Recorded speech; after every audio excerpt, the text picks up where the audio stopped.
अब हम आ जाते हैं कि खोपड़िया। खोपड़िया में कितनी हड्डियां होती हैं भाई साहब? इसमें होती है 80। कितनी होती हैं? 80। तो ये एग्जाम में डायरेक्ट क्वेश्चन कई बार आ जाता है। संतोष सर जी बिल्कुल सही। क्या बोल दिए संतोष? हमको जो है कमेंट देखने पड़ेंगे। Number 5 Dharmendra ji, very good. ये आपस में एक दूसरे से लड़ते रहो, करेक्शन कराते रहो। आगे चलते हैं हम लोग। हम बता रहे थे कि खपड़िया जो है, खपड़िया में जो है 80 अस्थियां होती हैं, 80 हड्डियां होती हैं। भाई संतोष जी ऐसा है, धर्मेंद्र जी के पास L5 मिसिंग है। ठीक है, इधर से जो है सीधा कॉक्सिक्स शुरू हो जाती है। तो एक बात और बताइएगा कि कॉक्सिक्स में कितनी हड्डियां हैं? Very good, good question. Reply in comment section. तब तक हम आगे बढ़ा रहे हैं। तो 80 हड्डियां होती हैं, ये बात यूजीसी नेट के एग्जाम में बिल्कुल सीधे सीधे आता है। सीधे सीधे क्या आता है कि स्कल में कितनी हड्डियां? तो आप गलती से भी मत बोल देना एक। स्कल में हड्डियां 80। ठीक। कौन कौन सी? सबसे पहले ध्यान दीजिएगा, फेशियल बोन चेहरे की कितनी? 14। ये एग्जाम में आया हुआ है, अगर पहचान पा रहे हो तो धर्मेंद्र जी क्या आप बता पाएंगे सबको कि फेशियल बोन 14 होती हैं? ये क्वेश्चन एग्जाम में आया है जी, आया है, बिल्कुल सही।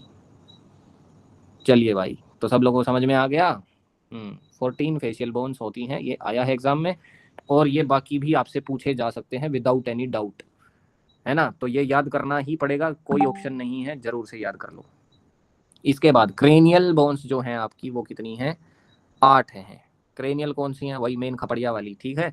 उसके बाद आ जाइए ऑडिटरी बोन्स। ऑडिटरी मतलब सुनने पुनने वाली, तो कान कून की तरफ से आपकी कितनी हो गई? 6।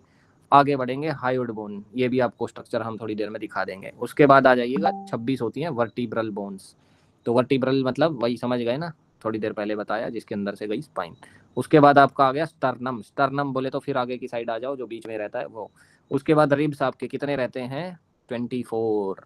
तो 24 रिब्स का मतलब क्या हुआ? और सबको मिला लोगे तो टोटल बन गए 80। ठीक। अगर एग्जाम में क्वेश्चन आ जाए रिब्स कितने पेयर होता है, तो 24 नहीं करना। कितने पेयर होता है? 12। पेयर का मतलब ही है दो, पेयर मतलब जोड़ा। तो 12 जोड़े होते हैं, इसलिए 24 बनता है। समझ गए? क्लियर सबको? तो ये सब चीजें जरूर याद रखिएगा, छोटी सी गलती बहुत भारी पड़ सकती है एग्जाम में। अगर आपने सीधा रिब्स 24 याद कर लिया और गलती से वहां पे पेयर्स पूछ लिया, तो आप 12 की जगह 24 कराए, गड़बड़ हो गया क्वेश्चन। इसलिए एग्जाम में क्वेश्चन को ठीक से पढ़ना। हाँ, वक्ष पिंजर 25। 25 कहाँ से रे? एक फिर बढ़ा दिया यार, तुम क्या करते हो? वक्ष पिंजर में तुमने स्टर्नम को ऐड कर लिया है, फिर ठीक है। आगे बढ़ते हैं। कशेरु का दंड 33 छोटी छोटी अस्थियों को मिलाकर बनती है, ये बात भी याद रख लेना। जो आपका वर्टिब्रल कॉलम है, उसमें छोटी छोटी जो हड्डियां हैं वो कितनी रहती हैं? 33 रहती हैं। बाद में क्या होता है, थोड़ा फ्यूज व्यूज होकर के फिर कम रह जाती हैं, 26 रह जाती हैं। समझ में आई बात? क्योंकि मिल जाती हैं, मिल करके एक ही हो जाती हैं। ठीक। तो कब मिलती हैं, कैसे एक हो जाती हैं, वो चीज़ भी हम आपको आगे दिखाई देंगे अभी जी। तो ये देख लो, यहाँ पे आपको समझ में आ गया होगा। नहीं आ गया हो तो समझा देते हैं। सबसे पहले देख लीजिए ग्रीवा वाली। ग्रीवा बोले तो नेक वाली। तो सर्वाइकल वर्टिब्रा, सर्वाइकल कितनी होती है भाई साहब? 1 से लेकर के 7 तक। C1 से लेकर के C7 तक। टोटल कितनी हुई? 7। ये क्वेश्चन भी प्रीवियस ईयर क्वेश्चन है, एग्जाम में पूछा गया था। बिल्कुल सही बात धर्मेंद्र जी, आपने तो हमारे मुंह की बात छीन ली। PYQ आया था, हमने भी बिल्कुल ऐसे ही बोल दिया। ठीक है। तो ये होता है अनुभव, सब लोग ध्यान दे लें। ये होता है अनुभव कि क्वेश्चन देखा, कंटेंट कुछ पढ़ा, तुरंत ध्यान आ गया कि ये प्रीवियस ईयर क्वेश्चन है। ठीक। तो ये 2018 का क्वेश्चन है, दिसंबर। तो धर्मेंद्र जी का बहुत तगड़ा अनुभव है, और क्रम में लगाने के लिए 2023 में आया, फेब में। ठीक है। 2023 वाला जो आपका एग्जाम था, जो दिसंबर 22 वाला 23 में हुआ था, उस एग्जाम में भी इसे ऑर्डर में लगाने के लिए आया था कि ऑर्डर में लगाओ, सर्वाइकल पहले आएगा कि थोरेसिक पहले आएगा कि लंबर पहले आएगा कि कौन सा आएगा। अगली चीज पे बढ़ते हैं, थोरेसिक वर्टिब्रा पे आ जाइए। अब भाई साहब हमने बात कर ली गर्दन वाले, अब गर्दन से थोड़ा सा आगे बढ़ेंगे तो आपको थोरेसिक वर्टिब्रा दिखाई देगा। थोरेसिक वर्टिब्रा में आपको मिलेंगे कितने? 12 मिलेंगे। ठीक है जी, T1 से लेकर के T12 तक। तो गलती से कोई कह दे कि मेरे T15 में दर्द हो रहा है, तो समझ लो लंबर पे पहुंच गया है। चलो, तो अगला T12 के बाद आता है आपका लंबर। लंबर का शेरुकाएं यानी कि लंबर वर्टिब्रा, ये कितने होते हैं? 5 होते हैं। कितने होते हैं भाई? 5 होते हैं, L1 से लेकर के L5 तक। और ज्यादातर लोगों को जिनको कमर की समस्या है, उन लोगों को जो मुख्य दिक्कतें रहती हैं वो किधर रहती हैं भाई? इसी में रहती हैं, लंबर सेक्शन में ही रहती हैं, खास करके L4 L5। ठीक। क्योंकि बैठने का पोस्चर ठीक नहीं है, फिसले फिसले से पड़े रहेंगे पूरा टाइम, तो दो ही चीज़ों में दिक्कत आएगी।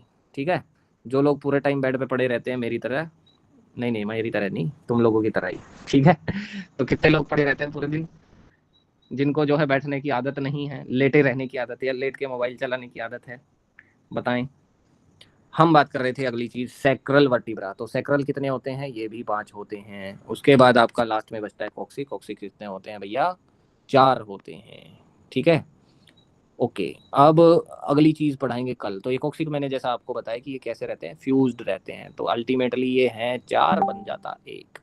समझ में आया, दिखता है 1, मैन में 1 नहीं भाई साहब, वुमन में भी ऐसा ही कुछ रहता है, लेकिन 4 का 1 बन जाता है। ठीक है, हाँ टेल बोन वाली जो समस्या, टेल बोन यही है। ठीक, तो ये है आपकी टेल बोन। तो टेल बोन की समस्या महिलाओं में भी रहती है, पुरुषों में भी हो जाती है, ऐसी कोई बात नहीं है। ठीक, समस्या क्या हो जाती है, टेल बोन घुस करके वापस आपके शरीर की तरफ ऐसे घुस जाती है।